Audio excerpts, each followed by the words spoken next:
You know, it's strange. I've always just kind of like had my eyes open to what was around me, you know, and things would just like come in and out of my life, and it was up to me to really dig deeper on those if it felt right, or just kind of, you know, pass and move on to the next thing. You know, like music, for example, that was something that just kind of came to me. I was competing at the X Games. I won the slopestyle event and the half pipe, which made me the athlete of the games, you know. The competitor in me was like, you know what? I want to do this. Like, no one knows, and I'm not going to tell anybody. I'm going to train just as hard as I would train on a snowboard or something else, because maybe one day in the future I could actually be in a band. And wouldn't it be cool to pick up a guitar and be able to really play like a true musician? And so that was kind of my long-term goal, and I would play and play and play, and then the time came where I actually made friends in music. I joined a band, and we put out an album and toured.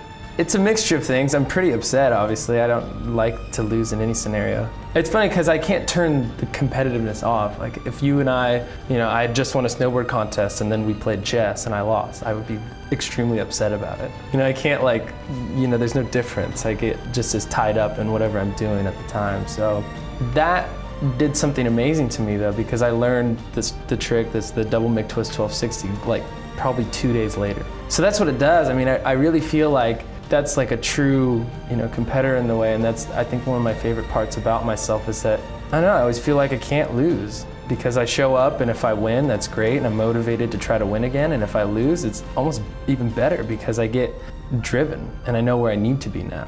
You know, as a professional snowboarder from way back, and he ended up signing this poster, and he wrote, "Contests mean nothing." And it was interesting because he knew I was very upset about the event I had just lost, and for this limited amount of time, it means the world to you in that sense, but it just means that maybe you weren't the best on that day. I think from the get-go, I believed I could do it. You know, it just seemed so real to me. I'd already gotten sponsors, I was already winning competitions, and I saw the pros, you know, making a great living at what they were doing, and I just figured like, God, if I could just get to that point, you know, I think I could make a bit of a living out of this. And then things really like, I don't know, there's all these weird circumstances that came into play, you know. Being from Southern California, you wouldn't think, oh, pro snowboarder. I mean, action sports is all about sharing. It's kind of like, oh, I did this trick. I want people to see it. I want somebody to know, you know, that I did this. Or what mountain did I do it, and what day and where, you know, everything's very specific. It's kind of a thing in the sport where it's like if you saw somebody skating, you know, a spot in your city, you would then go to that spot and try to do the same trick or one up that guy's trick or something like that. So that's where the filming all came into play. But nowadays it's insane. I mean, for me, we used to spend the entire season shooting a video part that would get edited down to this like, you know, maybe minute clip of this larger video. I had a heart condition when I was first born, so I'm a cardiac kid. And funny, because I'm very athletic nowadays. And, you know, being that as well as an extreme sport athlete wasn't really like the high ticket for insurance. So, you know, through a corporation, you know, we weren't denied insurance for the employees. So that's how I learned about companies and all these sort of like in-betweens to get, you know, where you want to go in business and elsewhere. So that's kind of how it started. I realized, wow, all these things could then flow through this company, you know, all my ideas that take place off of the mountain.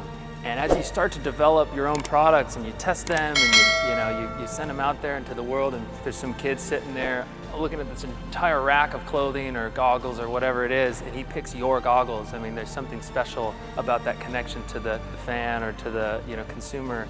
And for me, that's when I really thought, wow, I spend so much time sitting here trying to get this company to think the way that I do. It'd be so much easier to just kind of cut out that middleman and do my own thing and do my own product lines and really kind of capture the ideas that I want to convey rather than the mixture of the two of us coming together.